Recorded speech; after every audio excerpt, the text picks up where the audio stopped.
Okay, boys and girls, it's barn video time. Alright.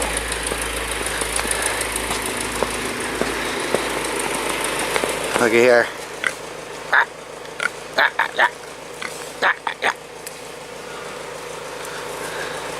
Bacon. Anyway, here she is. It's 40 by 80. I don't know if anybody remembers, but back here I had like a fence line feeding system. Oh, the girls are hungry. 3 bales a day, religiously. Anyway, there was a fence line feeding system here, and it was just like a dry lot, I called it, but it was wet all the time. But anyway, so that's gone. It came off the corner post of that building where the little bowl is, and it went down through here. So here it is. These are your waters. There's 3, so it's 40 by 80. It's 40 wide, 80 foot long. The alley here where they're going to stand and eat, this is 10 foot. Probably could have been a little wider, but you know, I had to shrink it because of the room I have here. Then we have a 6-foot feed alley or feed bunk here. I can either put elevated bunks here, or I'm going to feed flat. I'm probably going to feed flat at first, even though they should be elevated. They recommend that they're elevated. But yeah, so these poles are all trued up. All this lumber is all coal lumber. Now with coal lumber, I mean stuff that the lumber yards put out that nobody wants. I can't afford to buy top grade lumber to build this. You know, I did it all. You know, I got $2,000 worth of poles here for 500 bucks. Yes, they're twisted, but it's a barn. I mean, the cows, as long as I get the roof to sit on it, the cows don't care how pretty it looks. And those back poles, the back line aren't trued up. They're somewhat trued up. They just have to be pulled back true because of putting fill and stuff in here.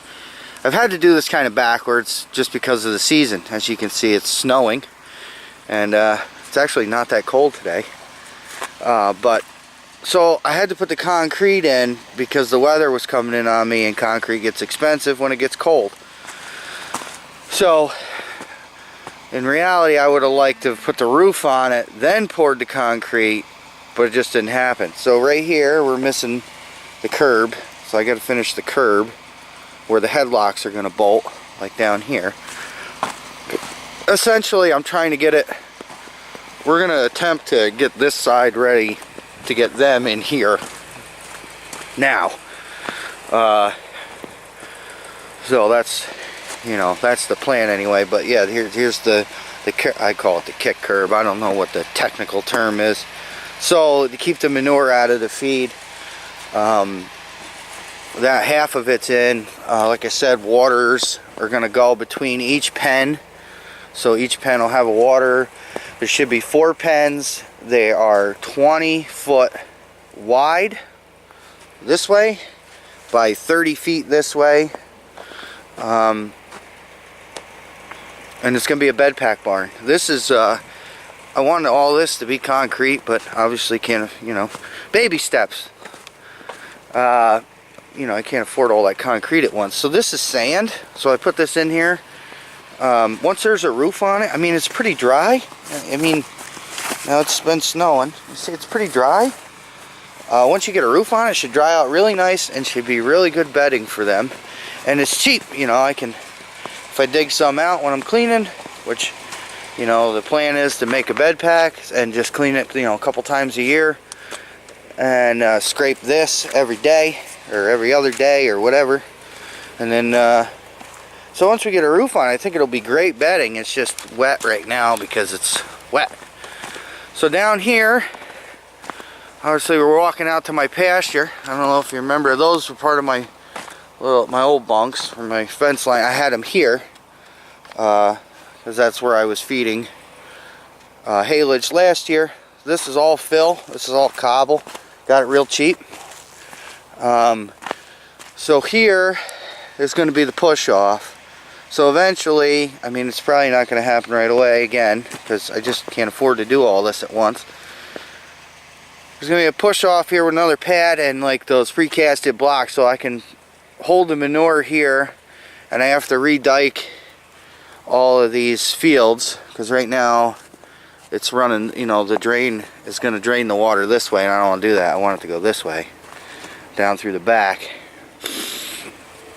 through this sand here. This is all sand back here. It'll filter all this. But anyway, so the manure push off will be here for cleaning, and yeah, that's it. It's kind of like my pride and joy right now. I can't wait till it's done. Feeding in the mud. Well, we can walk over there. There's hellacious. It's been really muddy this year. The ground is not frozen. Boy, my hand's getting cold. Well, we can go over here. These are the pigs, like I showed you in the beginning.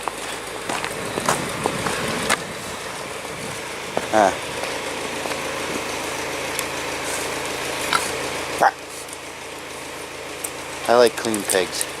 Pigs are pigs, but when they're not, I just like when I try to keep them as clean as possible. They look good. We can go back see the girls quick. Eventually I'm going to use this shed too. Once I get that up and running, I'm going to change this into, I want to pick up some bull calves and start group feeding to kind of raise my numbers, just for like commercial calves to, or commercial animals to sell. It's like a more of a constant flow of income. Anyway, these guys are on a bed pack right now. So that cobble's here too. I dug all this out and put it in here. Hey Ferdinand. And I just been putting hay out here, and they're just building up. But hopefully, and here comes trouble. This is trouble right here. Hopefully, I mean, the goal is right now to get the, oh, I'm running out of memory.